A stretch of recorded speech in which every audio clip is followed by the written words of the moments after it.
Bonjour à tous et bienvenue sur le Mug Nowtech. Aujourd'hui, on va parler de Meta ex-Facebook qui aurait intentionnellement vidé vos batteries. Scandale. On aura bien sûr d'autres sujets tech dans cette émission. Nous sommes le 1er février 2023, mercredi, et on démarre tout de suite.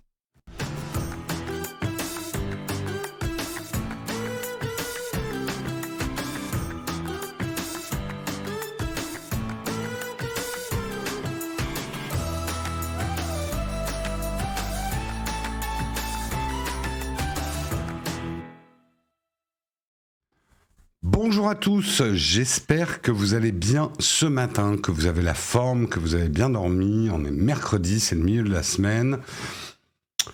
Bonjour à tous ceux qui ont fait grève, tous ceux qui ont subi la grève, tous ceux qui silencieusement ont approuvé la grève. Enfin voilà, on va pas faire de sujet dessus, mais un bonjour à tout le monde, voilà, à toute la France, dans toute sa représentativité.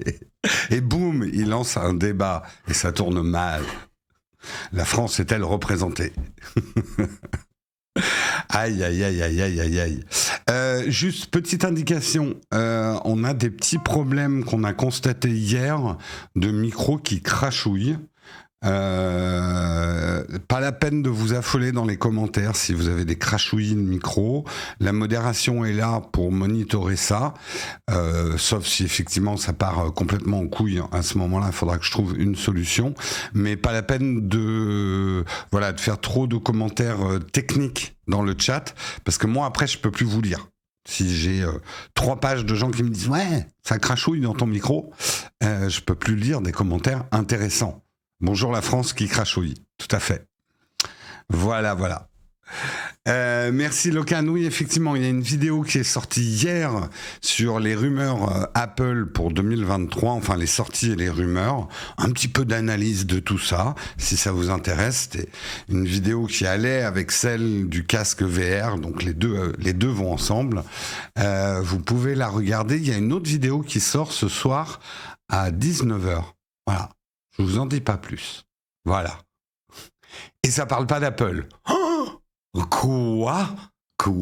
Une vidéo Nowtech qui ne parle pas d'Apple? Incroyable.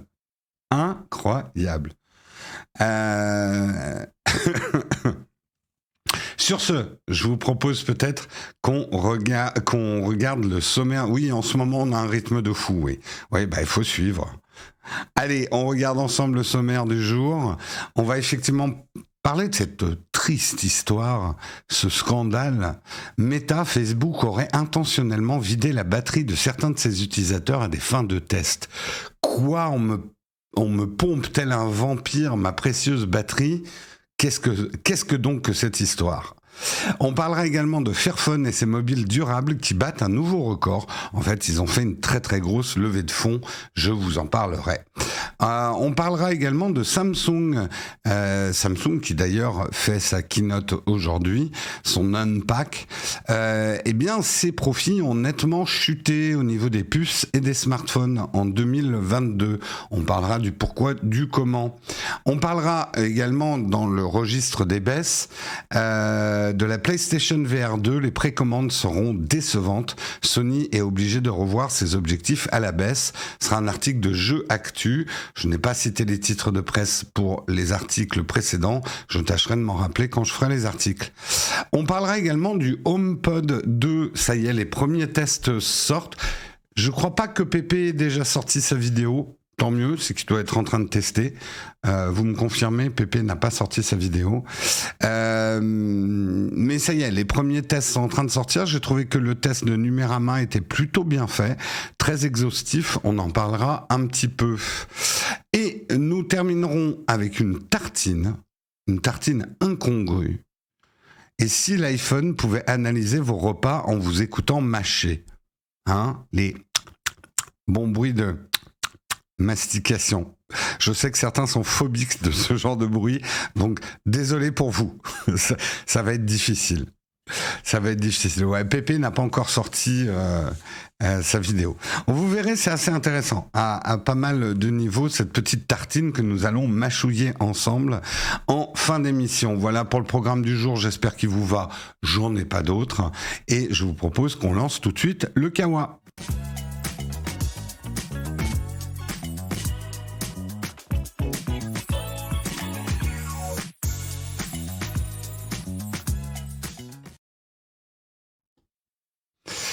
Et on va commencer, on va parler de Meta. Qu'est-ce qui se passe? Qu'est-ce que c'est que cette histoire? Meta aurait intentionnellement vidé la batterie de certains utilisateurs à des fins de test.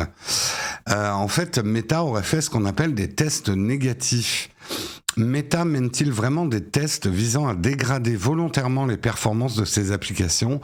C'est ce que suggère le témoignage de George Hayward, l'ex-Metamate, donc les gens qui bossent chez Meta, aurait critiqué ces essais et aurait été licencié par la suite. Il a décidé de porter l'affaire en justice en déposant une plainte contre Meta. Meta désignerait ces tests par l'appellation Running Thoughtful Negative Test, exécution de tests négatifs réfléchis, un procédé assez opaque défini comme une méthode pour mesurer l'impact en dégradant intentionnellement certaines expériences utilisateurs. Meta aurait ainsi étudié la corrélation entre la latence de l'ouverture d'un lien et la probabilité qu'un utilisateur le commente. Un test qui aurait nécessité dans ce cas d'augmenter la latence virtuellement dans l'application, en clair, dégradation volontaire de l'expérience utilisateur à des fins de test. Comme l'indique le document, Meta aurait également appuyé l'idée selon laquelle contrôler le délai de chargement des images serait utile. C'est dans ce contexte que ce monsieur Hayward affirme que son supérieur lui aurait demandé un jour d'effectuer des tests négatifs au sein du groupe d'efficacité de la batterie de Messenger. Hayward aurait alors fait part de ses craintes concernant la sécurité des utilisateurs de l'application, craignant que ceux-ci ne puissent plus utiliser leur téléphone pour passer un appel d'urgence si la batterie était entièrement vidée. Des allégations supposées ignorées par l'entreprise, selon l'ex-employé. Meta a choisi de licencier Hayward dans le cadre d'une prétendue réduction des effectifs pour exercer des représailles contre lui pour s'être plaint des tests négatifs de Meta. Sans ces objections répétées, il n'aurait pas été inclus dans la prétendue réduction des effectifs, affirme la procédure. Contacté par nos confrères, Meta affirme que les revendications de M. Hayward sont sans fondement. Alors, pour expliquer, vous avez compris le principe. Meta artificiellement dégraderait l'expérience utilisateur pour faire des tests négatifs. On peut comprendre pourquoi ils font ça. C'est un petit peu aussi pour voir comment une application réagit quand il y a un mauvais réseau, quand il y a pour renforcer un petit peu sa résilience à des mauvaises conditions. De le faire sur des échantillons de ses utilisateurs, c'est déjà plus touchy. C'est des tests, moi à mon avis, qu'il faudrait plutôt procéder en interne. Effectivement, de dégrader intentionnellement le pompage de la batterie des smartphones de ses utilisateurs pour voir comment Messenger réagit avec une faible batterie, non seulement c'est pas gentil, comme nous le dit Little Flo, mais, et je pense que M. Howard a raison, ça peut être dangereux. On a tous vécu ça, et j'espère que pour personne c'était grave, mais les batteries ont une fâcheuse tendance, dans la loi universelle de l'emmerdement maximum, à tomber en panne, à tomber à zéro quand on en a vraiment besoin. Pour appeler quelqu'un qui doit venir nous chercher, quand on a un contact urgent à faire. Ça peut être effectivement dangereux. Ne serait-ce que pour recevoir un appel d'urgence. Moi d'ailleurs, en tout cas, je sais que quand mon smartphone n'est plus qu'à 10%, j'ai réglé mon smartphone pour qu'il se mette en batterie, même à 20%, moi il se met en batterie, sauvegarde de batterie maximum. Et c'est vrai qu'à 10%, je commence à faire très attention j'essaye de ne jamais être en dessous de 10% en fait sur mon smartphone. Donc maintenant j'ai une batterie qui me permet de le charger, qui est là. hop. Si je prends mon temps, hein, c'est juste pour vous en faire acheter avec des liens d'affiliation. Cette magnifique... Alors, la couleur, elle est moche. Mais je l'ai eu moins cher, justement, grâce à cette couleur moche. C'est une petite batterie Anker MagSafe, dont on vous avait déjà parlé.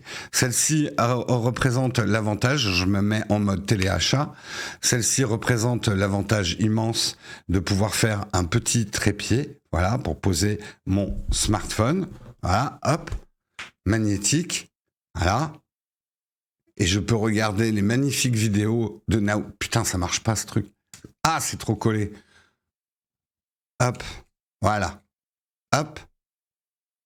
Voilà, et je peux regarder les magnifiques vidéos. Je peux même mettre en position comme ça. Cette petite batterie, vous la retrouverez grâce à notre lien d'affiliation qui a dû... Voilà, merci Samuel, qui a mis le lien d'affiliation Amazon vers cette batterie. Quel est le prix de cette merveille, Maryse ? C'est au magnifique prix de... Je clique sur le lien. 59,99 €, Maryse. Je veux dire, à quoi bon rester... Alors, voilà, le meilleur moyen de lutter contre Meta, c'est probablement, effectivement, d'acheter cette batterie, j'ai envie de dire.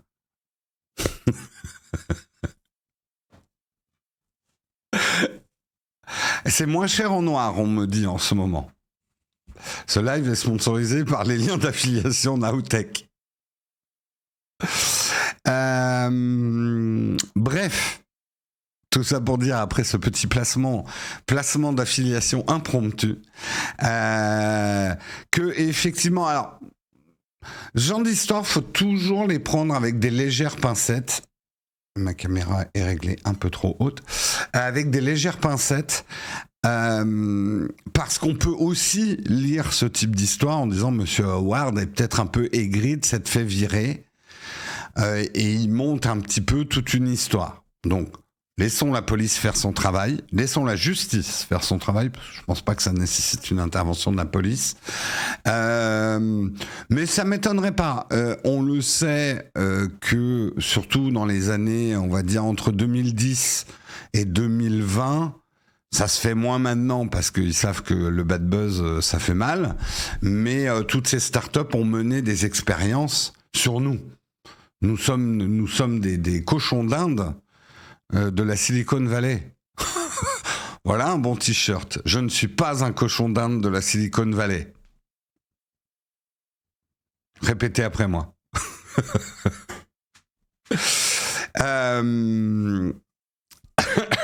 Seulement 59 €, mais c'est incroyable. Oui, cette offre est limitée dans le temps, Sony.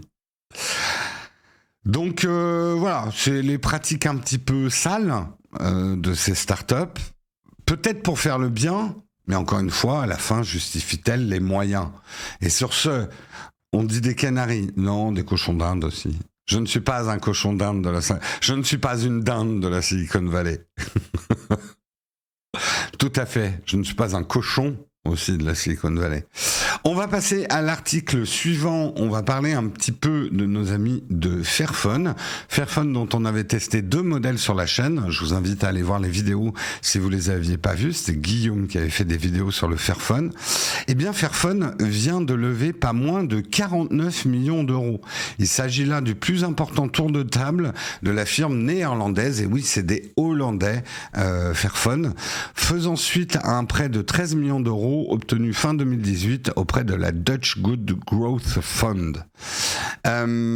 Pour ceux qui ne connaissent pas Fairphone, Fairphone est un fabricant de smartphones réputé pour leur durabilité et leur sélection de matériaux recyclés et équitables.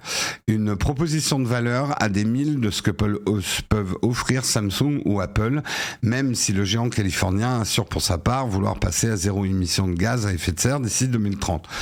Bref, il y a effectivement les annonces écolo et le greenwashing de ces grandes marques. À côté, il y a Fairphone. Alors, dans les vidéos, Guillaume disait qu'il y a du bon et du moins bon dans l'approche de Fairphone, mais quand même, il y a une approche notamment en termes de réparabilité. La réparabilité du Fairphone 4 atteint 9,3 sur 10 pour un modèle avec 256 Go de stockage, 8 Go de mémoire vive. c'est excellent comparé au 7 sur 10 d'un iPhone 14 Pro. Alors oui, on sait que ce score de réparabilité n'est pas encore parfait, que certaines données ne sont pas encore prises en compte par ce score de réparabilité, mais on va dire que c'est pas un mauvais début. C'est intéressant quand même qu'on ait déjà des scores de réparabilité. Les Fairphone sont relativement cher, même s'il y a un Fairphone à 579 €, mais il est limité à 6 Go de RAM et 128 Go de mémoire. Pour avoir un petit peu plus, la version mieux fournie, c'est 649 €.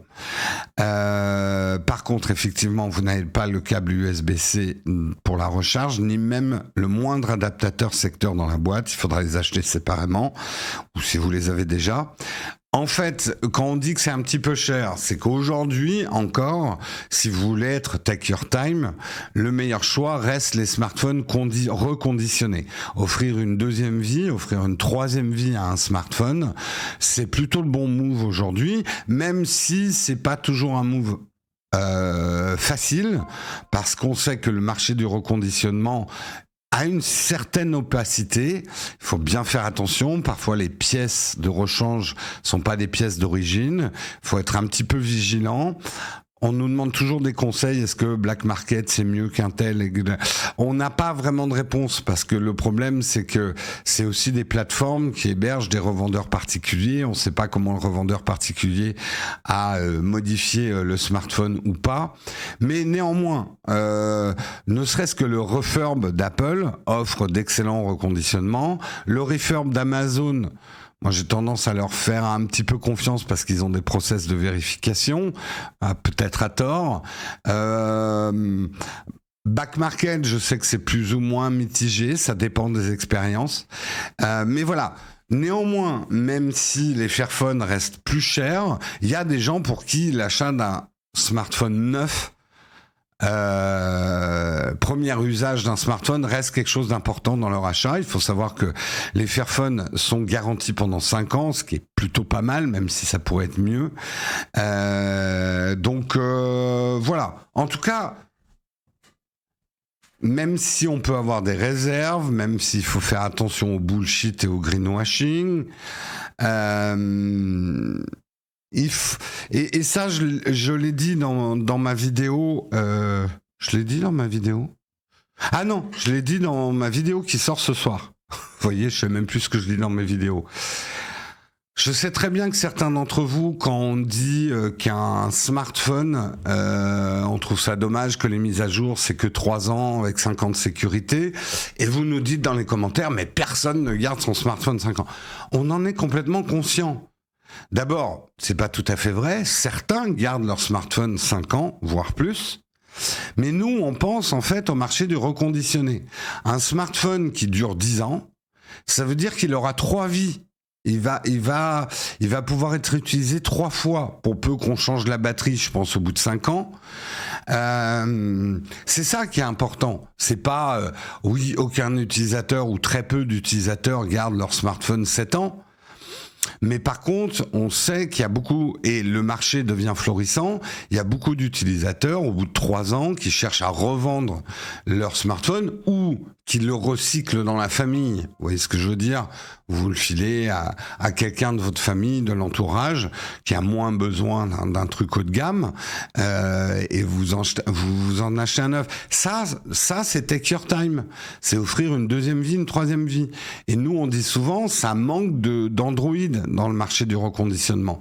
Il y a pour l'instant une grande majorité de produits Apple dans le reconditionnement, parce que les produits Apple, et je pense pas que ça soit à tort, à part effectivement un changement de batterie à un moment, on va pas revenir là-dessus, mais contrairement à ce que certains croient encore, Apple ne fait pas trop d'obsolescence programmée. Vraiment pas.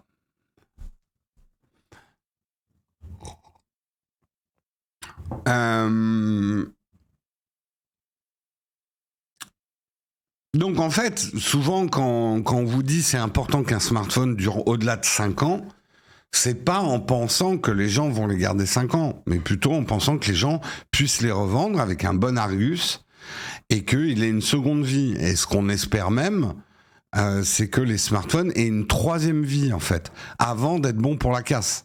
En fait, c'est ça qui est important. Bref, j'en reviens à l'article. Tout ça, c'est des bonnes nouvelles. Que Fairphone réussisse à faire une levée de 49 millions d'euros, c'est qu'aujourd'hui, on peut pas dire que l'écologie soit simplement un argument woke pété du cul. Pardon pour la vulgarité, mais je sais que c'est ce que certains pensent. L'écologie devient un facteur économique et ça, c'est bien. C'est-à-dire que des investisseurs n'hésitent pas à mettre de l'argent dans une société dont le principal motif, c'est de fabriquer des smartphones qui sont un peu plus respectueux et des conditions de travail et des matériaux qu'ils utilisent. Donc ça va dans le bon sens. On n'y est pas encore, mais ça va dans le bon sens. Donc moi, je dis c'est positif. Voilà. Personnellement, j'utilise un iPhone SE 2016, ça me va très bien en tant qu'étudiant, tout à fait. Tout à fait. Nous, c'est notre vœu le plus cher, même si ça plombera nos vues, mais c'est pas grave. Si nous, on disparaît et que le Take Your Time triomphe, quelque part, on aura gagné. Mais c'est notre souhait, c'est qu'un jour, on ait tous la maturité de consommateurs d'acheter les produits qui conviennent à nos usages sans succomber aux sirènes du marketing qui nous disent toujours qu'on sera plus heureux parce qu'on achète le modèle le plus récent. Ce qui est faux. Ça n'a jamais rendu quelqu'un plus heureux, ou alors une fraction de seconde. Pour être heureux, il faut avoir des outils qui correspondent aux travaux qu'on a à faire. C'est aussi simple que ça. Voilà. Et je vais même vous donner le secret, le vrai secret du bonheur. C'est plutôt d'arriver à faire une nouvelle chose avec un outil que vous avez déjà. Ça, c'est un plaisir bien plus profond, bien plus durable que le plaisir fugace de l'achat d'un nouvel outil. Baloo was right, exactement. Ça, c'est un bon t-shirt aussi.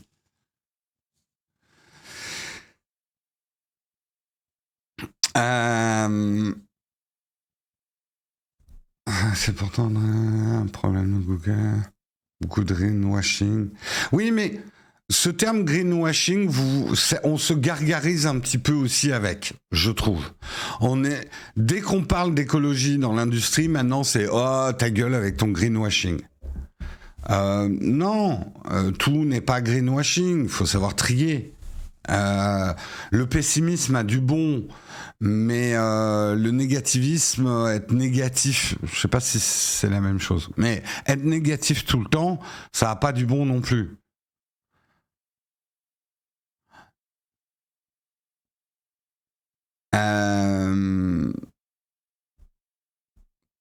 Justement, mon dernier Android a duré plus longtemps et mieux vieilli qu'un iPhone, tout à fait. J'explique le greenwashing de Fairphone. Il revendique des matériaux issus de filières durables et seulement 2 matériaux sur une quarantaine sont en effet bien sourcés. Écoute, moi, je me réfère à ce que Guillaume, il a fait une étude assez précise là-dessus, et il en arrive un peu aux mêmes conclusions que toi. Tout n'est pas parfait dans les Fairphone, mais il faut quand même louer l'effort aussi.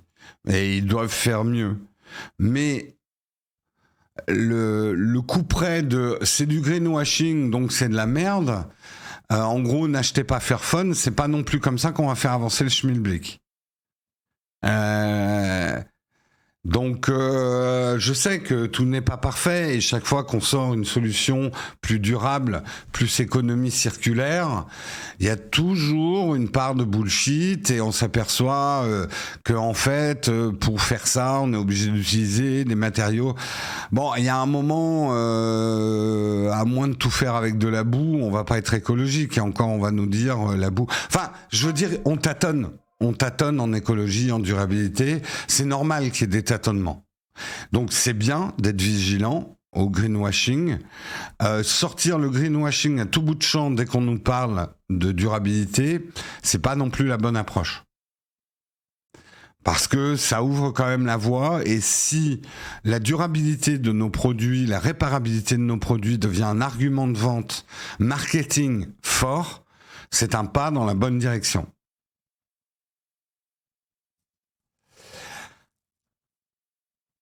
La boue, il faut de l'eau, c'est pas écolo. Exactement. Bref, non mais c'est intéressant. C'est des débats hyper intéressants, c'est des débats complexes. Et encore une fois, vous connaissez un des autres leitmotifs de la chaîne, il n'y a jamais de réponse simple à des problèmes complexes. On aimerait bien... hein, on va avoir des formules lapidaires pour résoudre tous les problèmes de l'univers, hein. Mais il n'y en a pas, c'est jamais simple. C'est chier, hein, mais c'est comme ça. Qu'est-ce que vous voulez que je vous dise ? Fallait pas naître, hein. Mais j'ai rien demandé, moi. Ça y est, oh là là, gravier incoming.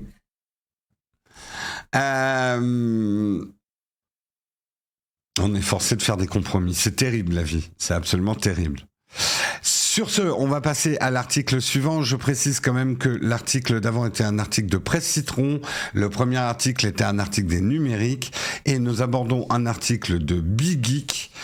Faible demande pour les puces et les smartphones font nettement chuter les profits de Samsung en 2022.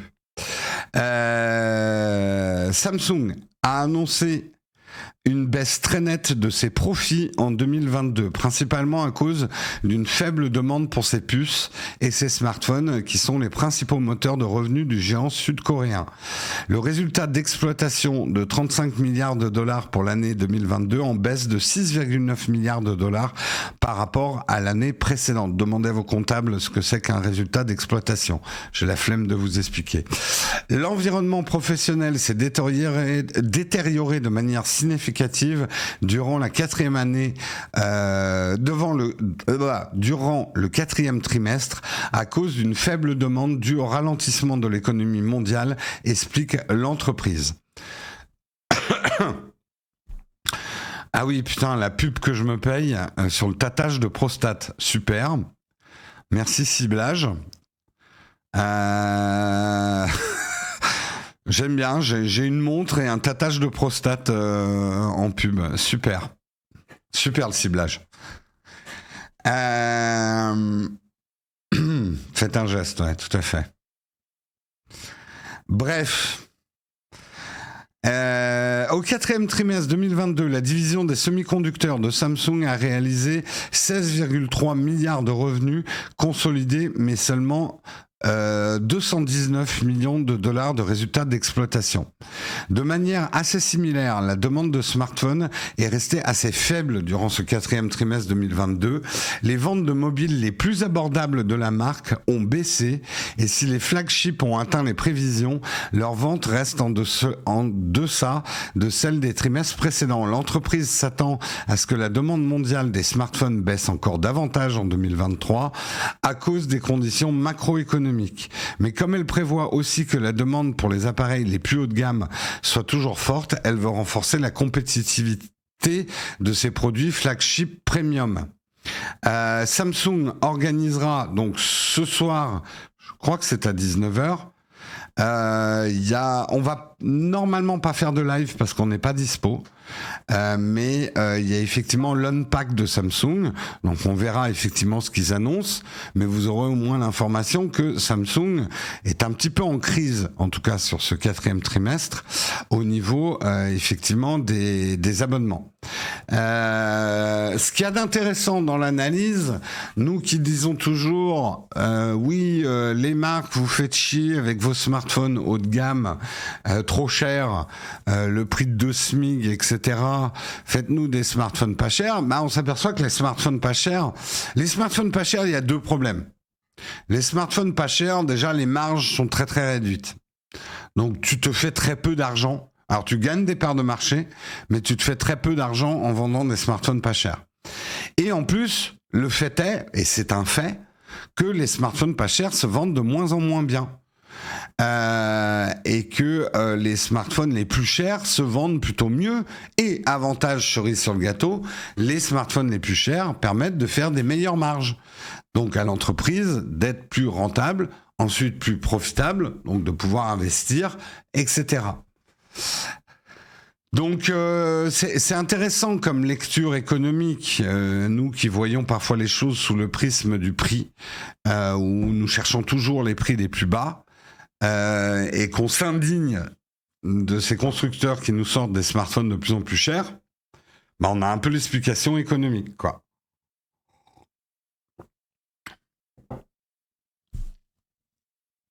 Alors, les smartphones pas chers, c'est dur de battre les Chinois qui ont bâti tout leur modèle économique dessus. Non, non, non. Attention à pas, en plus, dire c'est les Chinois. Parce que Samsung faisait ça au début aussi. En fait, il faut juste comprendre comment tu fais quand tu es sur le marché du smartphone. Quand tu arrives sur le marché du smartphone, que tu as une marque qui a peu de notoriété, qui est pas très connue, tu brades tes smartphones. Tu les vends vraiment pas cher avec des marges extrêmement réduites parce que ta priorité, c'est de conquérir des parts de marché, de vendre ton smartphone à un maximum de gens. Donc pour vendre à un maximum de gens, tu es prêt à rogner au maximum sur tes marges afin de conquérir des acheteurs. Mais si vous remarquez bien ce qui se passe avec les smartphones chinois, quand vous dites qu'ils sont pas chers, c'est faux. Ils sont pas chers au début, quand la marque n'est pas connue. Mais dès qu'ils ont une certaine notoriété, le prix des smartphones augmente en masse. Mais vraiment, chinois ou pas chinois.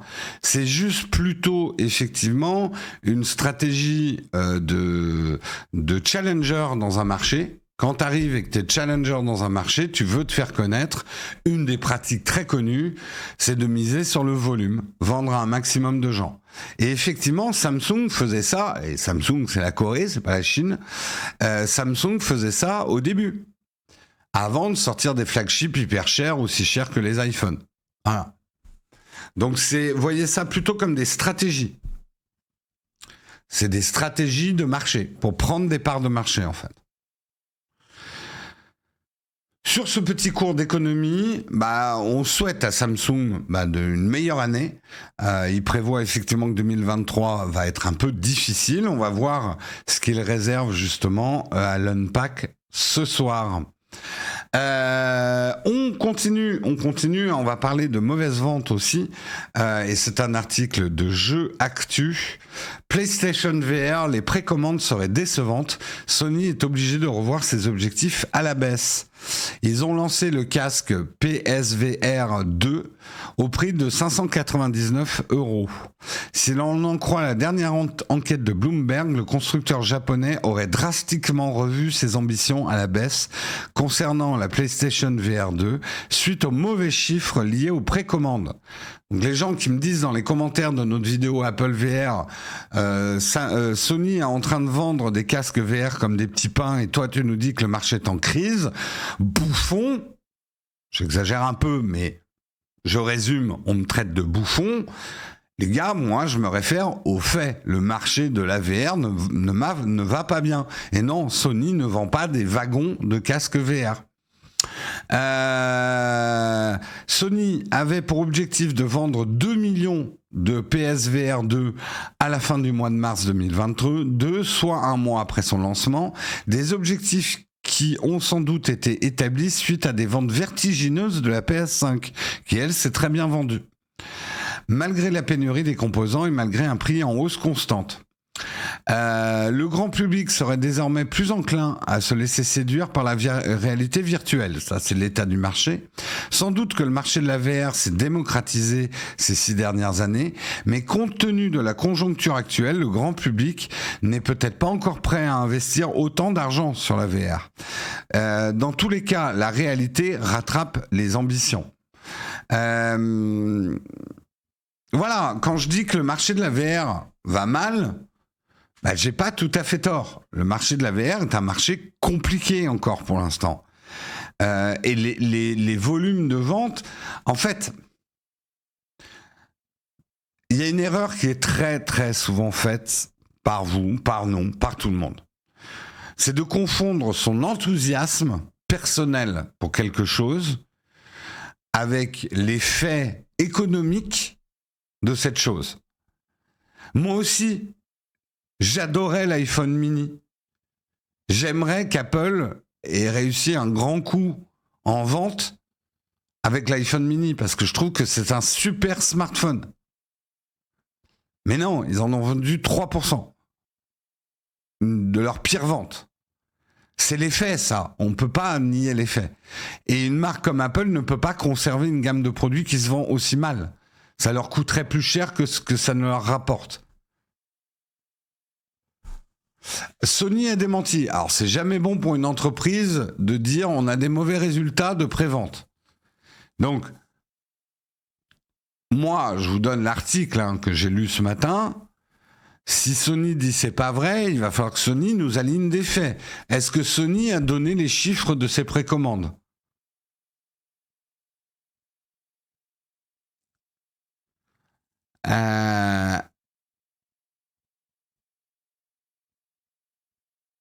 Avant l'explosion du prix du carburant et de l'alimentaire, on pouvait avoir de l'argent en achetant ce genre de produits. Non, Nicolas Zamba, honnêtement, enfin, alors, la seule manière de survivre avec des produits de niche, c'est de les vendre extrêmement cher.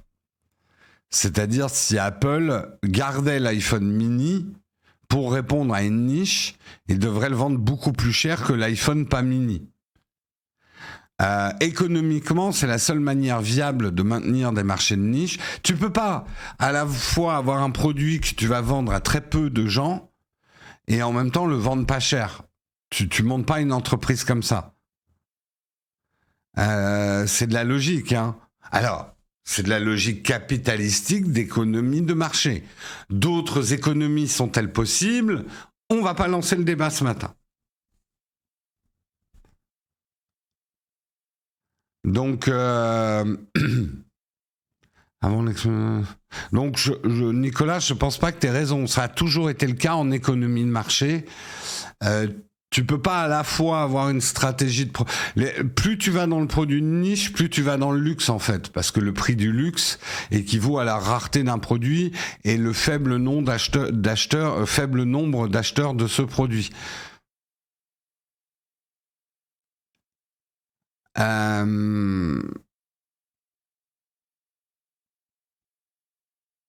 Toyota l'a fait avec son principe du just-in-time. Alors, je ne sais pas ce que c'est que la stratégie de Toyota just-in-time.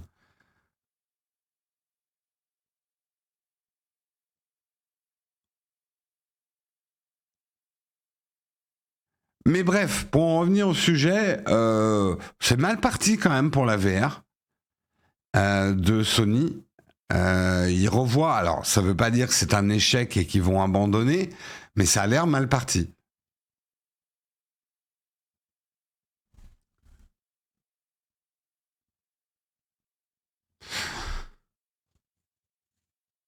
Oui, je suis d'accord que l'iPhone mini aurait peut-être pas dû être à ce prix-là. Il aurait peut-être dû être moins cher, il aurait peut-être mieux marché. Il avait aussi un problème qui, d'ailleurs, était plus un problème de perception. Enfin, oui, c'est normal, un smartphone aussi petit, il avait une plus petite batterie. Mais du coup, il s'est beaucoup fait attaquer là-dessus.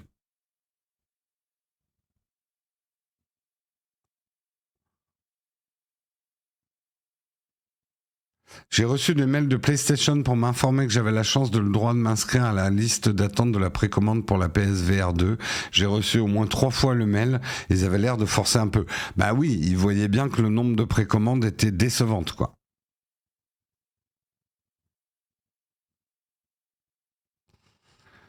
Tu as tout à fait raison, Lolo. Lolo CM Paul 64.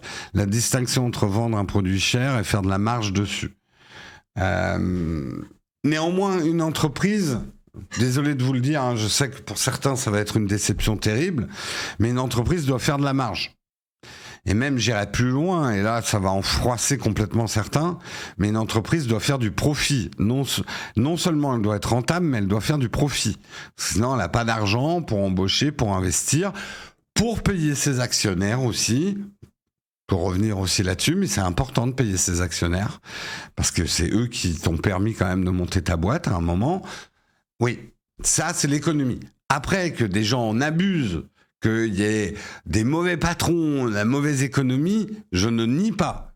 Je vous dis juste que le principe dans une économie de marché, c'est qu'une entreprise doit faire du profit, de la marge, et in fine, payer aussi ses actionnaires.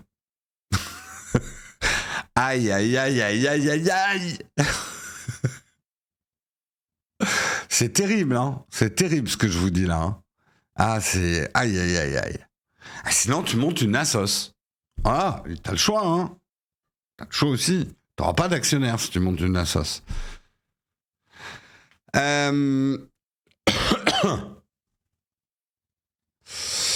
Le PSVR se base sur le marché PS5 qui est déjà assez réduit. Ben non, ce que nous dit l'article, c'est que la PS5 c'est vachement bien vendue, d'après Sony. Du coup, ils ont prévu que la PSVR 2 se vendrait vachement bien, mais en fait, il n'y a pas eu de corrélation.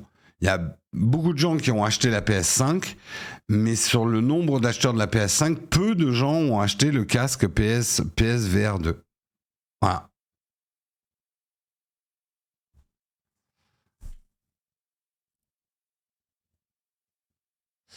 Est-ce que le casque VR sera disponible? Bah oui, ils l'ont mis en précommande, il va être disponible. Après, le vrai problème, c'est que si c'est vraiment une mauvaise vente pour Sony, est-ce qu'ils vont vraiment le supporter derrière? Je sais pas. On verra. Allez, article suivant. On va parler justement du HomePod. Autre produit qui avait subi un relatif échec à son lancement. Et là, c'est le test du Apple HomePod 2. Les premiers tests commencent à sortir. Moi, j'ai choisi celui de Numérama et je vous conseille d'aller le lire si vous êtes sur le marché pour trouver des HomePod 2 parce qu'il est très bien fait, il est très long, très exhaustif, du vrai test à l'ancienne comme on les aime. Merci Numérama en tout cas pour ce test. Alors, ce qui surprend Numérama, je lis juste l'intro, je vous laisserai lire le reste de l'article, on va sauter aux conclusions de l'article, sinon ça serait trop long, mais ce qu'il trouve d'étonnant, c'est que Apple ne touche quasiment pas aux produits. Le HomePod 2 est vendu au même prix, et c'est ce que je dis dans ma vidéo qui est sortie hier, c'est quand même bizarre que Apple, alors que l'échec du HomePod 1 venait d'un prix trop cher, fait le même prix. Il s'adresse toujours uniquement aux fans de l'écosystème d'Apple, toujours un haut-parleur très fermé sur l'écosystème d'Apple, pas de Spotify, pas de support d'Android, pas de Bluetooth, ne change son design que d'un chouïa, il est un tout petit peu plus petit, et sert toujours aux mêmes choses, musique, maison connectée, interaction vocale avec l'écosystème Apple exclusivement. Apple a-t-il raison de laisser une seconde chance à son enceinte? Après une semaine avec 2 HomePod de seconde génération, voici l'avis de Numérama. Alors l'avis de Numérama, on va le résumer, parce qu'on ne peut pas tout faire, vous voyez, ils ont vraiment fait un long test très exhaustif. Ce qu'ils disent dans les points positifs. La qualité sonore bluffante, encore plus en stéréo. Donc ça veut dire 700 € d'investissement pour en acheter 2. Ils disent que la qualité sonore est au rendez-vous. Elle l'était déjà pour les HomePod 1. Là, ils disent la qualité des HomePod 2 est vraiment au rendez-vous, même si elle est différente des HomePod 1. Et c'est là aussi où ils disent un truc intéressant. On s'est beaucoup offusqué du fait que Apple ne rende pas compatible le HomePod 1 et le HomePod 2 pour faire une paire stéréo. Mais ils ont compris pourquoi. La texture, la saveur du son n'est pas la même. Le rendu du son n'est pas la même entre les deux enceintes. Donc on n'aurait pas pu les faire fonctionner en stéréo. C'est pas le même matériel qui a été mis dedans et c'est pas le même son qui sort. Même si c'est un bon son, mais voilà, c'est pas la même signature en fait. Donc ça aurait été bizarre de faire une paire stéréo. Parfait pour les fans de produits Apple, ce que nous disent Numérama, bien adapté à la maison connectée avec le thermomètre, compatible Matter, etc., etc. Et la possibilité de l'utiliser en barre de son. Alors ça, c'est une partie de leur test qui est assez intéressante. Avec l'Apple TV, vous pouvez transformer votre paire de HomePod 2 en barre son convaincante, même si elle n'est pas Dolby Surround et tout, ça fait une barre son convaincante. Ça remplace une barre son. Ce qu'ils ont moins aimé, le produit qui en fait un produit de niche, ça reste quand même la plus chère des enceintes connectées de cette taille-là.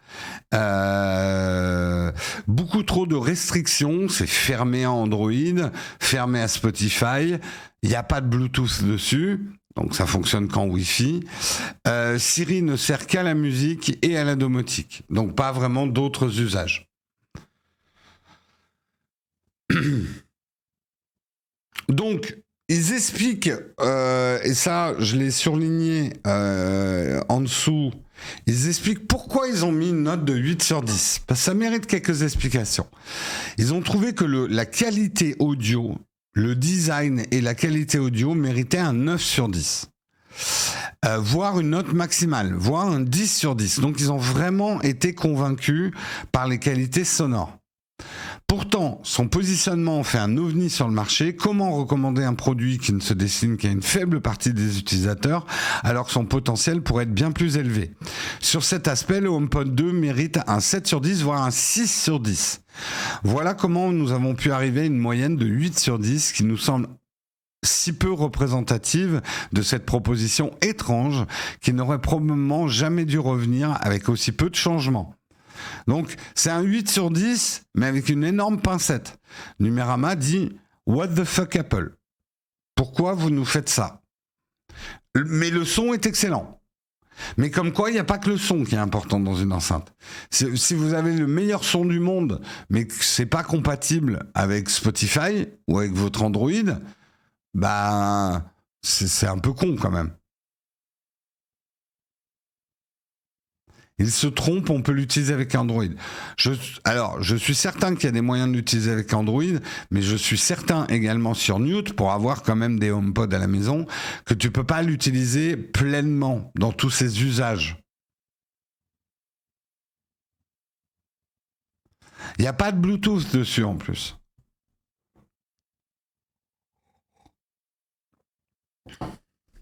C'est un produit étrange.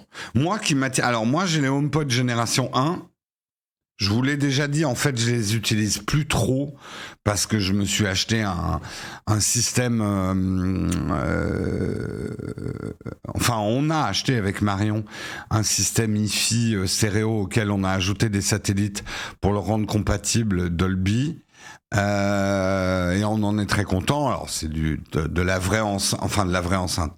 C'est de l'enceinte filaire, c'est pas du tout de l'enceinte connectée, etc. Donc pour être vrai, mes HomePod première génération que j'avais racheté à Guillaume d'ailleurs ne me servent plus qu'à donner des commandes Siri en fait. On l'utilise plus du tout pour la musique.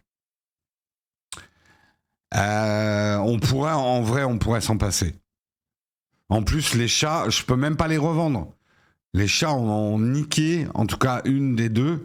Ils ont tiré les mailles là du filet qu'il y a autour. Con de chat.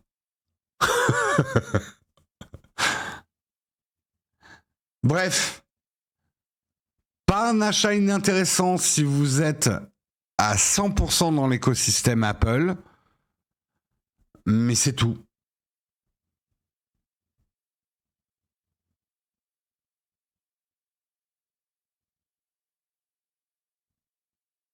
C'est quand même vachement bien payé, 8 sur 10.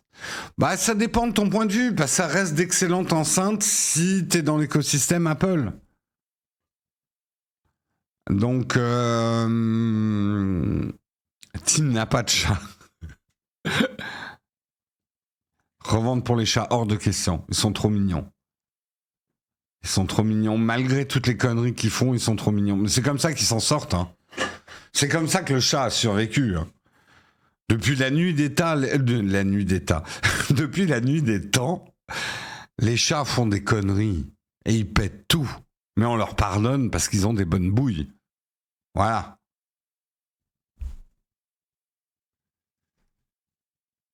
Mais en tout cas, si vous avez les HomePod 1, absolument pas la peine d'acheter les HomePod 2, à mon avis. Hein.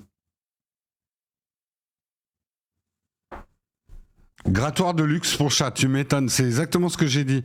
J'ai dit, je vous achète des super grattoirs avec des trucs coco bio, équitables, machin, et vous allez vous faire votre griffe sur mon truc à 349 €.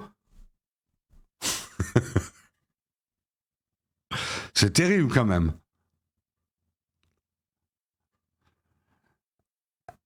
Nous sommes leurs esclaves, oui, tout à fait. Nous sommes les esclaves des chats. Bref, intéressant tous ces tests. On attend bien sûr le test de Pépé Garcia, notre maître à tous. Les chats qui dénoncent. Tout à fait. C'était le dernier article de ce matin. Nous allons pouvoir passer tranquillement à notre tartine. Et la tartine porte bien son nom, hein, puisque c'est une tartine sur le mâchage. On va mâcher de la tartine. Mais avant de passer à la tartine, j'aimerais déjà remercier tous ceux qui ont contribué ce matin et que j'ai complètement omis. Donc un grand merci à Joanny pour son 9e mois d'abonnement. Merci Santa Cruz 972 pour ton 13e mois d'abonnement. Merci Mport90 pour ton 3e mois d'abonnement. Merci Alexandre pour ton Prime. Merci Nali Eric pour ton 28e mois d'abonnement. C'est plus de l'amour, c'est de la rage. Tiens, Kofi nous avait fait une dédicace hier pour 185 spectateurs. C'est quoi les dédicaces? Je sais pas comment ça marche, ce truc. Un grand merci en tout cas aux 4 contributeurs du jour. Quoi? Alors quand je vous engueule pas sur le train de la Hype, on a que 5, non pas 4, on a que 5 contributeurs. Donc il faut que je vous engueule pour faire démarrer le train de la Hype? C'est ça que vous êtes en train de me dire? Si je vous engueule pas, personne ne fait démarrer le train de la Hype. Oui. En fait, vous aimez que je vous engueule. Pub dans le chat. Merci Julien 1M qui, sous la menace, a offert 5 abonnements communautaires. Oui, maître, fais-nous mal. La première émission Twitch SM. Je suis le maître du donjon. Aïe, aïe, aïe. Merci Hélène Gigi qui a offert 5 abonnements communautaires sous la menace. Il prend sa chatroom en otage et ne les relâche que si le train de la hype démarre. Non mais voilà, c'est consternant. C'est consternant. Vous vous plaignez que les créateurs de contenu soient obligés de quémander, d'être des mendiants numériques. Ça vous fait chier. Mais si on vous engueule pas, vous donnez pas.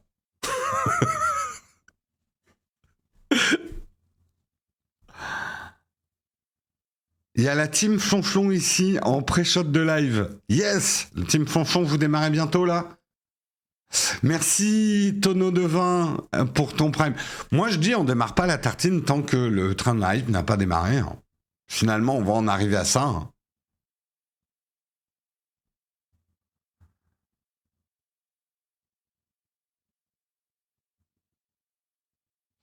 Je sais pas si ça a déjà été demandé, mais ça va au niveau de l'innovation des assurances. Pose-moi la question en fin d'émission quand on fait un camp de fac. Oui, mais on coupe quand même à 9h30, dit Samuel.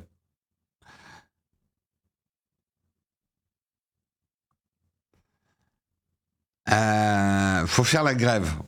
L'efficacité, on a déjà vu, on a fait des grèves sur Twitch. L'efficacité des grèves. Grève des youtubeurs et des twitchers. La France se marre parce qu'elle en a rien à foutre de notre grève. Merci Julien92FR pour tes 5 abonnements communautaires. Un grand merci à toi. Et le train de la hype est en approche. Vous voyez la menace, ça marche en fait. Ça marche. Il n'est pas encore démarré. Je dis ça, je dis rien.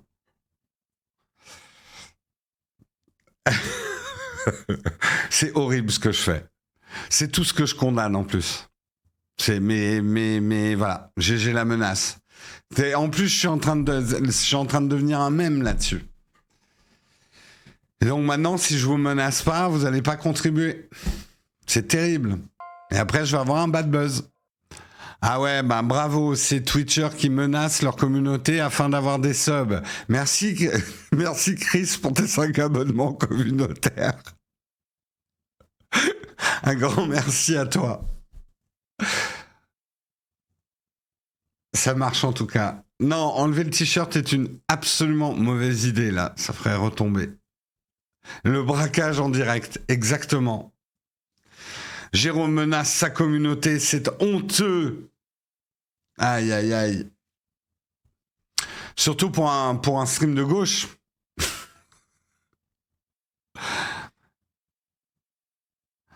Un Twitcher annonce un casque MR à 3000 € et demande en plus des abonnements à sa communauté.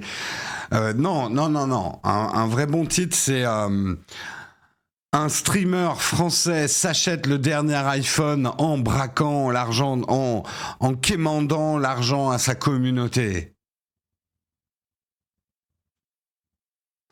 Ouais, en vrai, si on vous disait il y aura le mug que si on a des subs, la menace. La menace. Bon, allez, j'arrête de faire ça. C'est honteux. C'est honteux. Quelle indignité. C'est absolument pas bien. Mais merci quand même aux contributeurs du jour. Allez, c'est parti pour la tartine.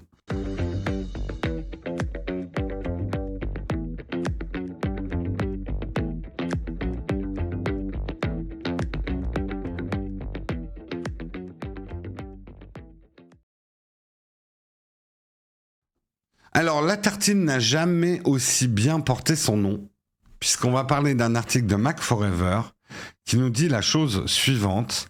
Et si l'iPhone pouvait analyser nos repas en nous écoutant mâcher? Beaucoup de beurre sur cette tartine. Un nouveau brevet a été déposé par Apple et il s'appelle Augmented Reality Calorie Counter, qui porte sur la capacité de l'iPhone à analyser certains sons gustatifs. Le smartphone pourrait détecter des sons liés à l'ingestion d'aliments, attention à être discret, et vous inciter à photographier votre nourriture et ensuite analyser vos choix alimentaires. Une nouvelle orientation pour les services de santé. On peut déjà imaginer des applications inédites dédiées au comptage de calories ou à la qualité de certains aliments. Dans les petites notes, Cupertino note d'ailleurs que dans certaines situations, il est difficile de comptabiliser le nombre exact de calories, notamment au restaurant. En pratique, la fonction reposerait sur un capteur sonore de l'iPhone, comme l'app bruit de l'Apple Watch, qu'on a déjà pour détecter s'il y a trop de bruit ou pour détecter si on est en train de se laver les mains. Souvenez-vous de cette fonction que personne n'a jamais activée parce que trop relou. Puis la caméra qui permettrait d'identifier des fleurs, des plantes, des animaux, enfin bref, ce que vous avez dans l'assiette. Au-delà de l'identification de la nature d'un aliment, l'iPhone pourrait également estimer les quantités, compter le nombre de petits pois avec de l'intelligence artificielle. Le smartphone pourrait même avoir accès à des informations complémentaires, par exemple un restaurant qui mettrait en ligne certains éléments de préparation. La détection par un microphone d'un bruit de mastication d'un utilisateur lors d'une séance de mastication est en réponse à la détection du bruit de mastication déclenchant le fonctionnement d'une caméra. L'obtention par la caméra de données d'images capturant un produit alimentaire. Notons que si la firme se veut prudente et précise qu'il s'agit d'un procédé complexe et fastidieux, mais le challenge est de taille au quotidien, même si certains y verraient une trop grande intrusion. Alors, il y a beaucoup de choses là-dedans. Il y a beaucoup de réactions à avoir.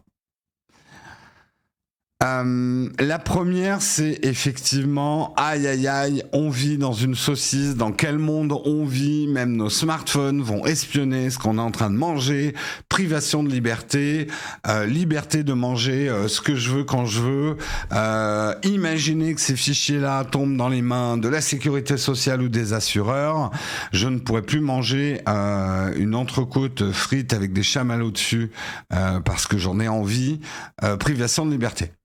Et c'est une crainte légitime. Et ça fait dire une chose hyper intéressante. Ce que vous mangez est une donnée santé. Pensez-y la prochaine fois que vous postez ce que vous êtes en train de manger sur les réseaux sociaux. Vous ne pouvez pas d'un côté vous effaroucher sur la vente et l'exploitation de vos données personnelles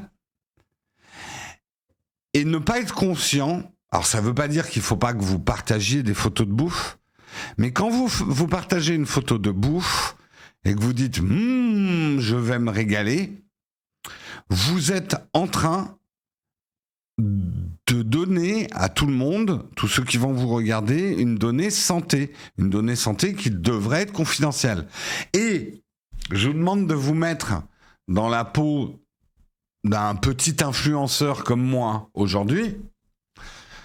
chaque fois que je poste un kunyamam en disant « Ouais, je suis en Bretagne », je me prends généralement 5-6 apprentis nutritionnistes dans le chat qui viennent me faire la morale sur ce que je mange.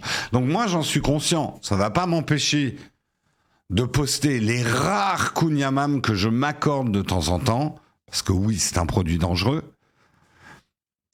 Mais je sais très bien que c'est une donnée santé que je suis en train de partager. Et aller lire les commentaires qu'on a chaque fois qu'on poste quelque chose qu'on mange, les donneurs, les gens qui vont vous faire la morale, qui vont vous dire mais il faut pas manger ça, ah mais tu l'as cuisiné comme ça, c'est pas comme ça qu'on le mange, c'est pas un vrai kunyamam, le foie gras, bon, et c'est un discours absolument légitime, il faut plus en manger, oh là là, tu vas avoir une indigestion. J'ai l'impression parfois d'avoir ma mère, coucou maman, qui vient me faire chier sur ce que je mange. Et en plus, et tu as tout à fait raison, Anaïs Cerise, c'est aussi une donnée sociale. J'ai aussi des réactions indignées de gens qui disent « Ah bah ça va YouTube, hein, t'as de quoi te payer une entrecôte, hein ?» Ce qui est vrai, et tout à fait, effectivement. J'arrive à me payer des entrecôtes parfois. Ah oui, le kunyamam est dangereux pour la santé, hein, à consommer avec beaucoup de modération. J'ai envie de dire 2 kunyamam par an avec footing derrière.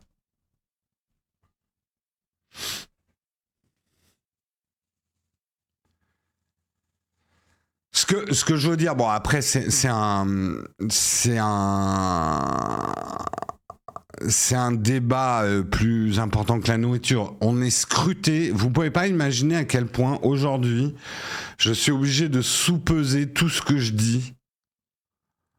Et c'est pour ça d'ailleurs que je m'exprime moins, que je poste moins de photos sur mon Instagram et tout, parce que une partie des gens qui nous regardent sont à l'affût du moindre problème, de la moindre faille, pour nous sauter dessus, nous sauter à la gorge, en fait. Et c'en est un peu terrifiant. Tu peux... Je vais pas tomber dans le... Tu peux rien dire, tu peux plus rien dire, mais c'est un peu... Tu peux plus rien dire sur les réseaux sociaux quand tu es regardé par un certain nombre de gens.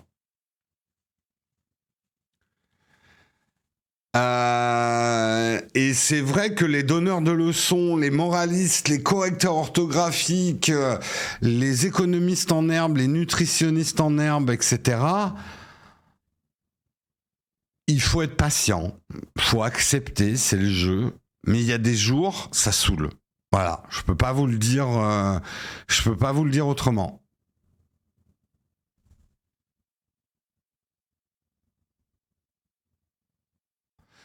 Dire ça quand on tient votre discours. Merde, j'ai pas suivi ce que tu disais avant, Dodovan. Est-ce que tu peux résumer ta pensée en une phrase, qu'éventuellement je comprenne? Oui, les cougnettes, bien sûr. Bon, t'en trouves à Paris hein, maintenant des cougnettes. Hein.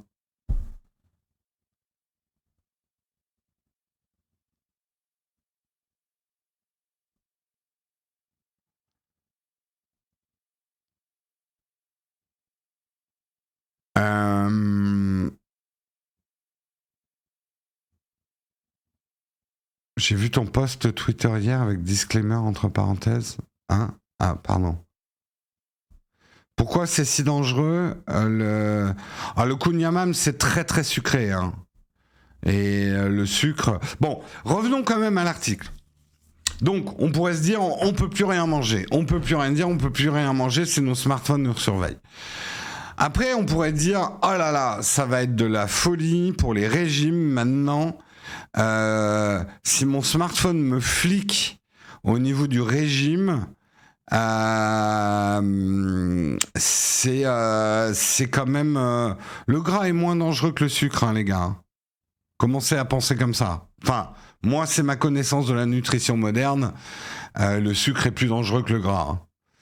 C'est le lobbying du sucre qui a beaucoup payé pour faire du gras l'ennemi. Bah, le gras n'est pas excellent, hein. Je suis pas en train de dire ça. Hein. Mais le pire ennemi, c'est le sucre. Et à la rigueur, un kouign-amann qui a beaucoup de gras, ça aide un petit peu à l'absorption du sucre. En tout cas, ça permet au sucre de ne pas aller directement dans le sang tout de suite. Voilà. Non, au contraire, le mélange des deux est plutôt meilleur que de prendre du sucre pur. Par exemple, les bonbons, c'est terrible parce qu'il n'y a pas de gras dedans. Voilà. Dans le métabolisme. Bref. On pourrait se dire, j'ai pas envie, chaque fois que je décide de faire un régime, d'avoir mon iPhone qui me flique. Et tout ça sont des peurs légitimes, et tout ça, il faut espérer que s'ils mettent au point une technologie comme ça, elle ne nous fliquera pas, ou alors on gardera le contrôle, les données seront bien confidentielles, etc., etc. Néanmoins, ce que vous oubliez complètement dans vos raisonnements, c'est que l'alimentation, merde, on dit les alicaments. N'oubliez pas que pour certaines personnes, et même nous tous, ce qu'on ingère, ce qu'on mange, est aussi une manière de rester en santé. Et je pense notamment aux gens qui ont des maladies chroniques, que ça soit hypertension, que ça soit diabète et plein d'autres maladies, les allergies également. De pouvoir analyser ce qu'on mange est une donnée vitale et qui peut sauver des vies. On sait très bien que par exemple pour l'hypertension, il faut manger des choses avec moins de sodium, de pouvoir mieux comprendre ce qu'on mange, avoir plus d'informations sur ce qu'on mange, parce que souvent ces personnes qui ont des maladies chroniques et qui doivent faire attention à leur alimentation, demandez à des gens qui ont des allergies, genre allergie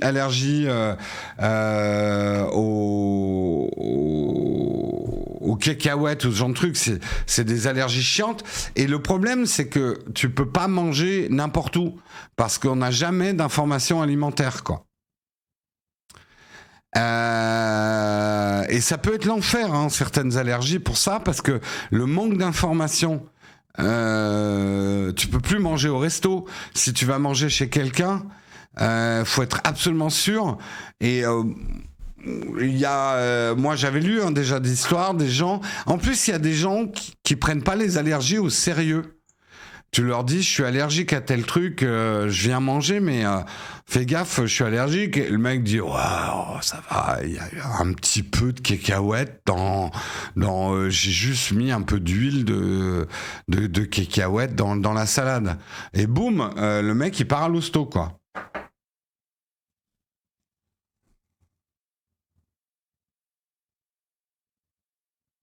Ouais, alors, hyponomie, je suis d'accord. Il ne faut pas généraliser les conseils aux malades et aux bien portants. Mais tout bien portant est un malade potentiel. Et je prends l'exemple du diabète, par exemple, le diabète type 2. Beaucoup de gens sont prédiabétiques sans le savoir. Il y a une énorme, en ce moment, c'est même une épidémie, il y a énormément de gens qui sont prédiabétiques sans le savoir. Déjà, te donner cette information que si tu es prédiabétique et que tu continues à manger autant de pain, de pâtes, de patates, de tous ces sucres lents, en oubliant que c'est des sucres qui ont peut-être pas un goût sucré, mais des sucres. Donc, c'est bien aussi d'avoir ce type d'information quand on est bien portant, pour éviter de devenir un malade, justement. Donc c'est important l'information sur ce qu'on mange. Alors, il faut toujours trouver un équilibre entre la parano et la bien-portance. Personne, et moi le premier, je rentrerai en résistance armée si on commence à me dire qu'il y a des flics de la Sécu qui viennent m'interdire de manger certaines choses parce que c'est mauvais pour ma santé. Là, je peux vous garantir, je monte une barricade avec mes poêles, mes casseroles, mes trucs, et je rentre en résistance. Mais néanmoins, il est quand même important qu'on ait plus d'informations, plus de transparence. On sait que l'industrie de l'agroalimentaire a pratiqué énormément d'opacité sur ce qu'on met dans la bouche. Et ça, c'est pas bien non plus. Et Et en vrai, je vous parlais tout à l'heure du lobbying du sucre qui a fait passer le gras pour le grand ennemi. Il n'y a pas que ça comme histoire. On le sait maintenant que, par exemple, le fait de boire du jus d'orange au petit-déj, c'est une très mauvaise pratique parce qu'il y a autant de sucre dans du jus d'orange que dans du Coca-Cola. Mais le lobbying des producteurs d'orange en Californie a payé des docteurs aux États-Unis dans les années 50 pour faire passer cette espèce de message qu'il y avait de la vitamine C, alors qu'il y en a plus dans la pomme que dans l'orange, que vitamine C pour les enfants, et c'est bon de boire du jus d'orange tous les matins. Ce qui est extrêmement mauvais de boire du jus. Alors, le jus d'orange, c'est très bien, j'adore le jus d'orange. Mais le jus d'orange tous les matins, c'est une super mauvaise idée.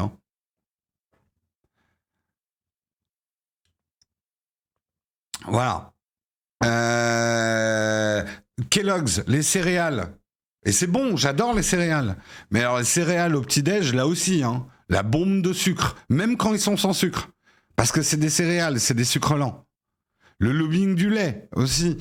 En fait, le problème, c'est que voilà, on a des notions inculquées de santé qui nous sont transmises par des générations qui ont été très sensibles aussi à des lobbyings de l'agroalimentaire qui ont fait passer des idées fausses sur la nutrition. Et du coup, d'avoir des informations par mon smartphone plus éclairées sur ce que je mange, sur ce que j'ingère, moi, personnellement, c'est quelque chose qui m'intéresse.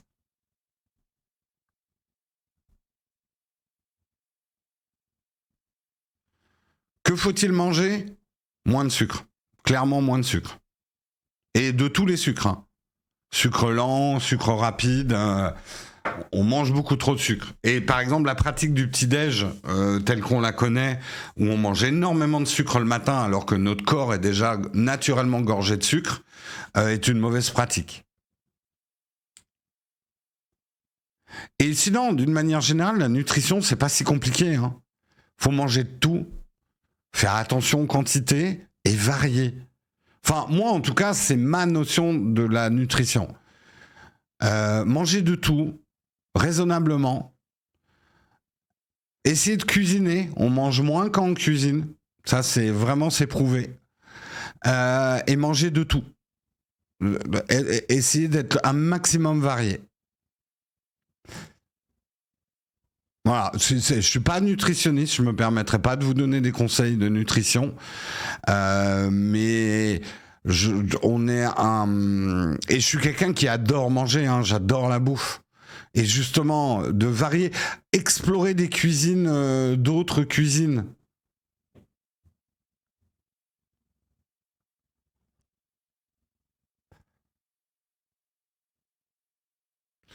Et en fait, faut arrêter de stigmatiser des aliments.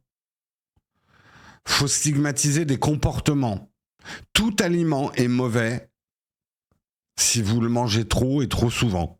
Il n'y a pas un seul aliment, je pense. Je suis sûr que si tu manges tous les jours du pain complet, au bout d'un moment, tu vas avoir des problèmes. Faut peut-être beaucoup de temps, mais globalement, voilà, faut varier. Donc de dire ouais le saucisson c'est mal, le tel truc c'est mal, tel truc c'est gras, le saumon c'est gras. Là effectivement vous êtes en train de vous développer une névrose, je ne mangerai plus jamais rien. C'est pas comme ça qu'il faut raisonner. Mais c'est pareil, le transformé, il faut pas non plus se focaliser sur le transformé. Je lisais, j'écoutais je vous conseillais l'autre jour, c'est quoi la chaîne YouTube déjà, Johnny Harris, c'est ça ? Oui. Alors voilà, ce mec est absolument génial. Franchement, je suis en train de remonter tout son Johnny Harris.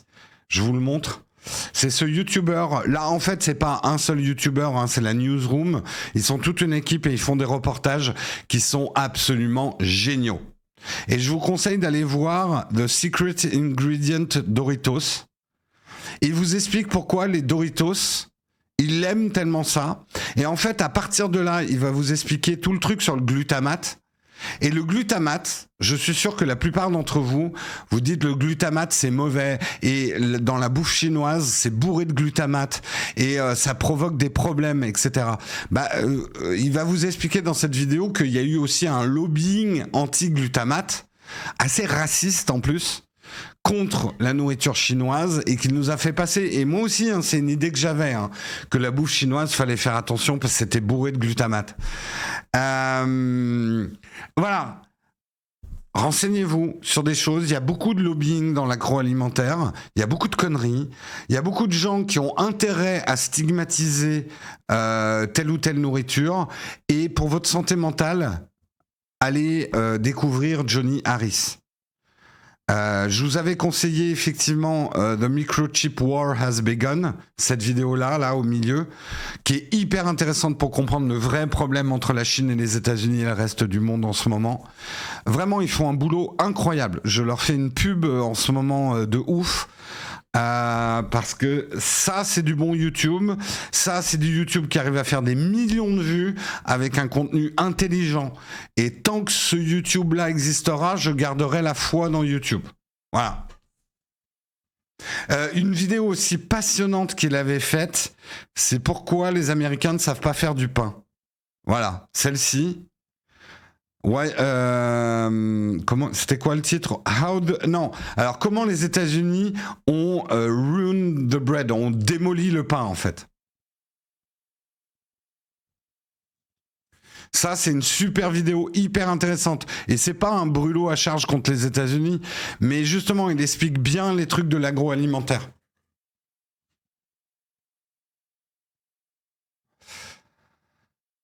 Bof, de toute façon, la bouffe, c'est comme la pédagogie. Ce qu'on te dit de faire aujourd'hui, dans 10 ans, on te dira que c'était une terrible erreur. C'est pour ça, des règles super simples. Franchement, si vous voulez avoir une meilleure alimentation, le premier truc, c'est que ne vous infligez pas des choses intenables. Vous ne les tiendrez pas. Et vous allez vous créer en plus des problèmes de psychiques parce que vous n'allez pas y arriver. Me priver... Ah putain, la caméra qui tombe en panne. Ah, on passe à l'autre. Ah là là, merci Sony. J'en ai rêvé, Sony l'a fait. Les caméras qui s'éteignent toutes seules parce que problème de surchauffe. Fixez-vous des règles super simples. Je veux manger un peu plus de légumes. Voilà, ça c'est une... Ça veut pas dire je vais forcément me priver de viande ou de trucs que j'aime bien. Mais un peu plus de légumes. Essayez dans votre assiette de mettre un peu plus de légumes que du reste. Mangez un petit peu moins de pâtes. Pas une mauvaise idée. Et si vous mangez vraiment beaucoup de pâtes, de temps en temps, mangez des pâtes complètes. Vous verrez, c'est pas mauvais avec une bonne sauce.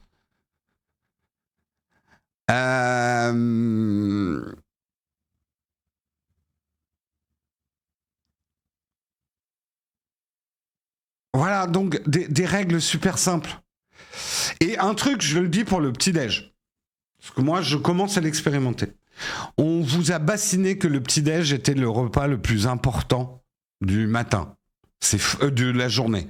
C'est faux. Ça, c'est un message qui est porté par les lobbying agroalimentaires américains, vendeurs de céréales et de jus d'orange et de pancakes, etc. Le petit déjeuner, et beaucoup de nutritionnistes le disent maintenant, le petit déjeuner, 1, n'est pas le repas le plus important de la journée, et 2, on peut se passer de petit déjeuner. Ne vous forcez pas. Alors, ça ne veut pas dire que si vous avez faim, il ne faut pas manger le matin, mais ne vous forcez pas à manger le matin. Le matin est quand même déjà un moment où votre corps balance du sucre et plein de choses dans le corps pour le réveiller. Vous pouvez déséquilibrer ces équilibres-là en mangeant trop de choses le matin. Ne vous forcez pas à manger. C'est pas parce qu'on vous a dit c'est un repas important qu'il faut vous forcer. Il y a des gens qui mangent pas le matin. Il faut boire, par contre, ça c'est sûr qu'il faut boire le matin de l'eau, au moins. Mais vous forcez pas à manger. Et moi, je sais que maintenant, certains matins, je me jauge en fait. Il y a des matins j'ai faim, il y a des matins j'ai pas faim.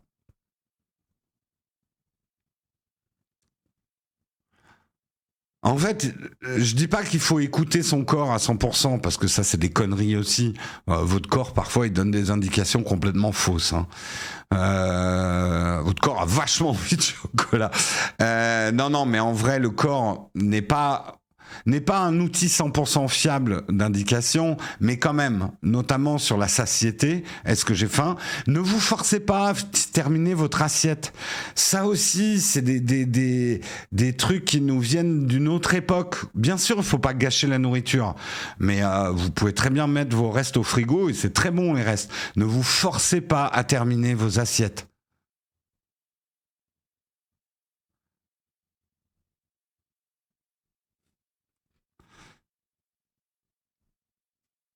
Voilà.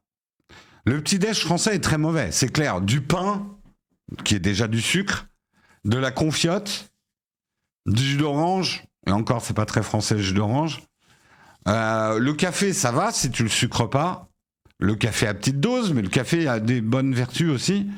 Ou le thé. Le lait aussi, pareil, à petite dose. Je sais qu'il y a des lobbying anti-lait, mais les produits laitiers, c'est bien. À petite dose. Oui, alors le pain au chocolat, là, vous êtes en train de parler. Encore une fois, j'adore, moi, de temps en temps, me faire des viennoiseries. Et il faut se lâcher de temps en temps. Mais de temps en temps.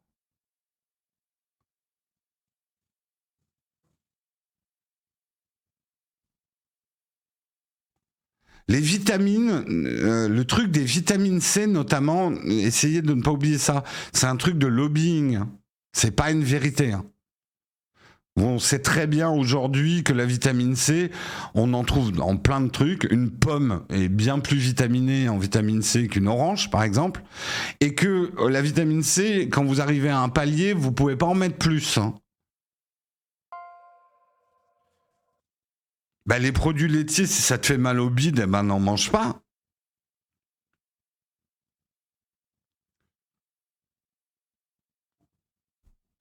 Donc en fait, mangez de tout, soyez curieux.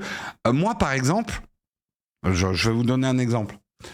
Un de mes délices en ce moment, c'est de me manger des sashimi.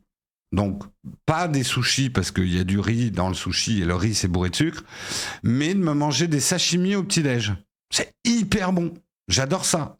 Alors, je me fais ça le week-end, mais du sashimi au petit-déj, c'est super bon. Bon, si on se lançait dans les camps de fac, parce qu'on est complètement sorti du sujet, on est en train de parler de bouffe. Ah oui, le riz, c'est du sucre, oui. S'il y a autant de problèmes de diabète en Asie, c'est parce qu'ils mangent beaucoup trop de riz.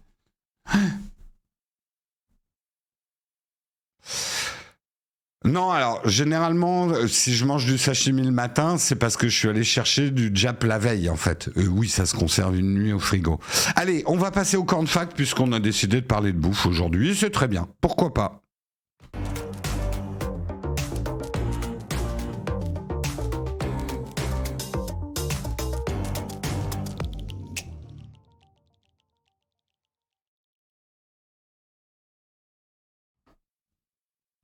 Ah oui, celle-là ne marche pas. Donc on va faire sur celle-ci. Un petit thon rouge trempé dans le café. Écoute, ça se marie très bien avec le goût amer du café. Bien sûr, je ne le trempe pas dans le café. Mais franchement, essayez le sashimi, donc du poisson cru avec du café, ça passe extrêmement bien.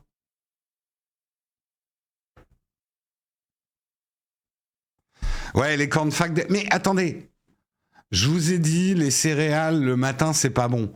Non, c'est pas ce que j'ai dit. Des céréales tous les matins, c'est pas bon. Mais moi aussi, hein, je suis le premier à kiffer de temps en temps un petit miel pops là. Moi, j'aime bien les miel pops ou les choco pops ou les chocapic, ce genre de trucs. J'aime bien les mélanger en plus. Je me fais un petit délire, mais pas forcément au petit-déj. Peut-être à un moment de la journée où je sais que je vais faire un peu d'exercice derrière, où je vais éliminer plus facilement les sucres, quoi.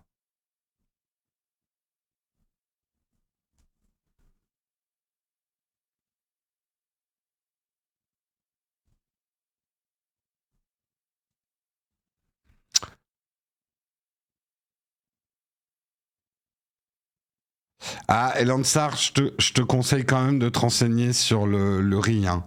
C'est pas la nourriture occidentale qui leur pose un problème. C'est le riz trop raffiné, qui est un sucre lent, mais c'est beaucoup de sucre, et ils en mangent de très grandes quantités. Surtout qu'il y a une culture d'un riz très très raffiné en Asie, le rince même, en enlevant certains éléments du riz. Et il y a un vrai problème aujourd'hui. Par exemple, on dit toujours que la bouffe japonaise est une très bonne bouffe. Ils ont d'énormes problèmes de diabète et d'hypertension parce qu'ils mangent très salé aussi. Mais comme tout, ça veut pas dire que le riz est mauvais, mais peut-être pas tous les jours à tous les repas, quoi.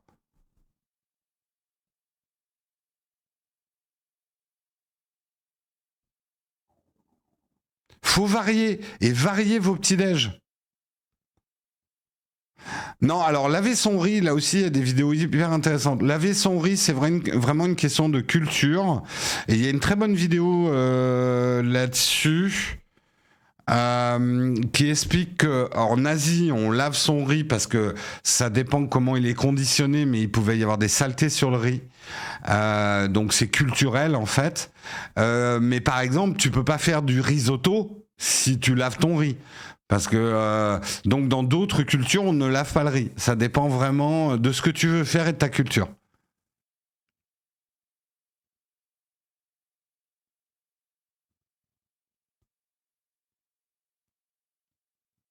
Oui, mais tu vois, si t'enlèves les... Alors, en fait, non, en vrai, rincer son lit, c'est pour le laver. C'est pas pour enlever l'excès d'amidon.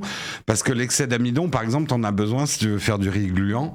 Si tu veux faire certaines préparations de riz, il te faut l'amidon, justement.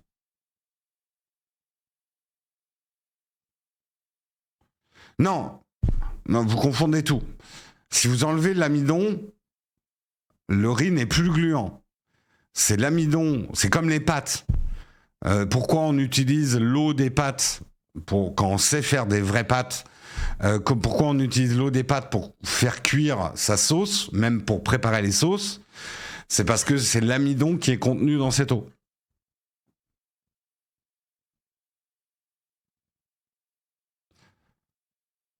Franchement, allez voir cette... Bon, il faut que je vous la retrouve, cette vidéo. Je vais vous la conseiller.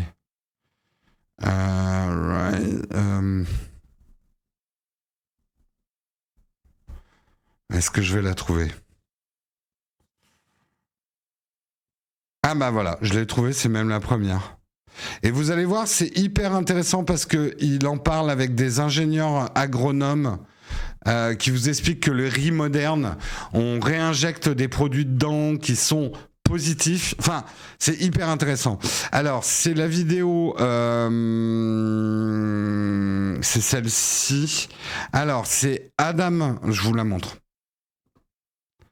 C'est Adam Ragucea. Je vous montre sa chaîne. Adam Ragucea. Très, très, très intéressant. C'est des vidéos sur la nourriture et la préparation de la nourriture par un non-cuisinier. Donc, c'est pas non plus un ayatollah de faut couper les légumes comme ça, etc. Et c'est très documenté. Et le lavage du riz est-il encore nécessaire? Allez voir cette vidéo. Elle est hyper intéressante. D'Adam Ragucea.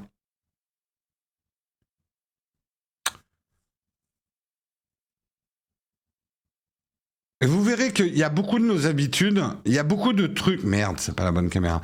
Il y a beaucoup de trucs qu'on pense, qui nous sont inculqués par nos grands-mères, par nos grands-pères, par nos parents, par d'autres générations, qui n'ont plus lieu d'être en plus, mais on y croit dur comme fer.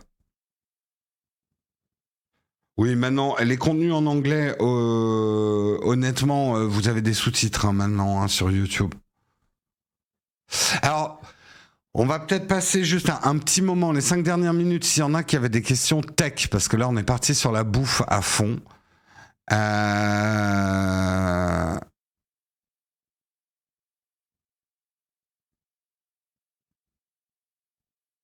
C'est bien de donner des liens vidéo YouTube, mais en quoi cette source est plus fiable que d'autres sources? Croisez-le avec d'autres sources. Moi, je vous partage mon enthousiasme. Je suis pas payé non plus à tester toutes les vidéos, à vous apporter objectivement la meilleure truc. C'est à vous de faire un peu le boulot, les gars.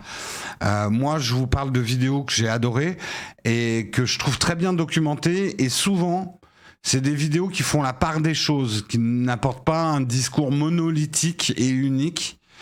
qui sont nuancées. Alors un peu plus compliquées que des vidéos qui disent il faut laver le riz, il faut pas laver le riz, avec un discours plus nuancé. Et pour moi, ça s'approche toujours un peu plus de quelque chose de fiable, ça. La présentation Samsung, elle est aujourd'hui à 19h.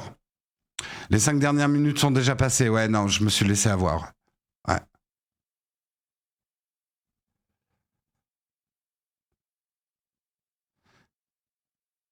Mais justement, Batou, tu dis, je suis cuisinier en formation, on nous dit qu'il faut pas le laver. On n'a pas le même riz que le riz en Asie.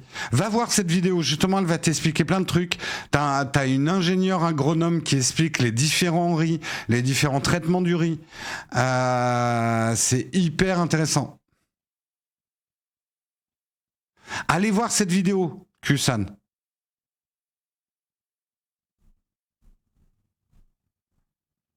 Oui, après,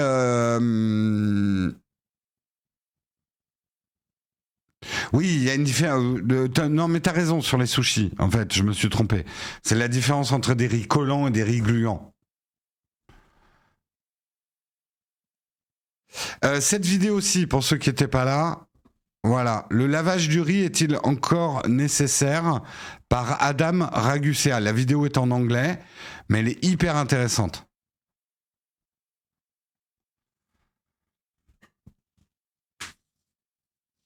Voilà. Et beaucoup de nos croyances culinaires, et c'est toujours pas la bonne caméra, beaucoup de nos croyances culinaires viennent d'une autre époque. Et de croyances et de lobbying agroalimentaire qui ont réussi en payant à faire passer des messages, genre le jus d'orange. Je cherche un trépied télescopique pour smartphone, faire de la formation vidéo, un bon rapport qualité-prix. Alors le trépied, c'est vraiment pas ma... Honnêtement, pour faire de la formation vidéo avec un smartphone, t'as pas besoin d'un trépied de ouf, hein. Je veux te dire. Je te dis pas forcément de prendre un premier prix parce qu'il va te claquer dans les mains. Essaye de prendre un truc où il n'y a pas trop de plastique. Mais c'est sûr, ne prends pas un Peak Design qui vaut hyper cher. T'as pas besoin de ce genre de choses. Essaye d'éviter les premiers prix. T'as des marques comme Vanguard qui font des bons trucs pas trop chers. Des montres prévues chez Samsung ce soir. J'en sais rien, moi. Je travaille pas chez Samsung. Hein. Vous regarderez leur keynote à 19h. Hein.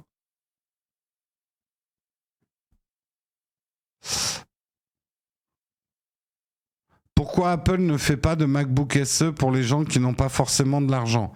Parce que Apple, et c'est terrible ce que je vais dire, mais Apple ne voit pas économiquement pour eux l'intérêt de vendre leurs produits à un plus grand nombre de personnes.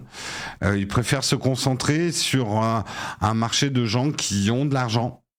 Ils s'intéressent pas, ça les intéresse pas Apple, et en tout cas cette année, ça les intéresse pas de faire des produits qui se vendent à énormément de gens. Ils préfèrent vendre des produits à moins de gens, mais les vendre cher avec des bonnes marges. Après, cela étant dit, si tu connais un peu plus Apple et que tu sors du Apple c'est trop cher, qui est une vision de l'esprit, tu as par exemple cette année les Mac Mini M2 qui sont hyper intéressants. Alors ça sera pas un MacBook, effectivement, tu pourras pas te le trimballer de partout, mais regarde quand même si ça peut pas correspondre à tes besoins. À 699, ils ont baissé le prix d'entrée du Mac Mini, et Guillaume va bientôt vous l'expliquer. C'est pas un mauvais achat malgré cette histoire de disque dur ralenti et tout quoi. Sinon, Apple, vraiment le meilleur conseil si vous n'avez pas d'argent, c'est acheter de l'Apple d'occasion. On a la chance d'avoir des produits Apple qui tiennent bien la route, même 5 ans après la sortie. Et que vous allez trouver énormément de produits Apple dans le marché du refurb. Donc l'Apple d'occasion est un bon plan pour les petits prix, ouais. Apple c'est trop cher, message du lobby des producteurs de PC californiens, exactement. Non, Samsung c'est coréen, c'est toujours coréen, ouais. Non, c'est pas américain du tout. Allez, il est 9h35, il va falloir que je coupe le live.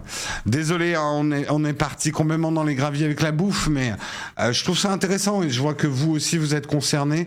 Moi, je vous dis, en ce moment, je suis en train de me libérer de beaucoup de certitudes que j'avais sur la nourriture et de trucs qui étaient ancrés dans ma culture et tel qu'on m'a appris les choses. Et ça fait un bien fou de multiplier les sources et de s'interroger même sur des fondamentaux de choses dont on était persuadé. Moi aussi, hein, j'étais persuadé que le gras, c'était beaucoup plus dangereux que le sucre. Parce que je viens d'une génération où le gras était l'ennemi absolu, quoi. Ouais, TikTok aide bien. Je trouve qu'on apprend plein de choses très rapidement sur TikTok si on sait bien. Ouh, d'ailleurs, juste avant de vous quitter, je voulais vous en parler de ça. On est sur TikTok. Alors, je ne parle pas à ceux qui sont allergiques à TikTok. Je vous demande pas d'y aller. Mais si vous êtes sur TikTok, pensez bien à vous abonner à Nowtech Team. On a sorti déjà 4 TikTok. On essaye d'en faire pas mal. Là, en 4 jours, on en a sorti 4. On expérimente encore un peu. On en a 2 qui ont bien marché. Je crois qu'il y en a un qui a fait 35 000 vues. Donc voilà, on va dire qu'on sort un peu de la phase alpha. Vous allez souvent retrouver des sujets qu'on aborde dans le mug. Donc ça va être redondant pour certains d'entre vous. L'idée, nous, d'être sur TikTok, c'est bien évidemment d'avoir un nouveau public aussi qui ne nous connaît pas sur Twitch et leur apporter des informations à une façon un peu TikTok. Donc voilà, on est aussi en Reels. Sur Instagram, vous trouverez les mêmes sur Instagram parce qu'on les publie aussi en Reels sur notre Instagram. Voilà. Donc c'est cool. C'est cool. Allez, je vous fais des gros bisous, hein, bien évidemment, faire un raid pour terminer ce matinée en beauté. Demain, vous retrouverez Guillaume dans le mug. On va faire un petit raid. Qu'est-ce que tout le monde est en train de faire? Je regarde un petit peu.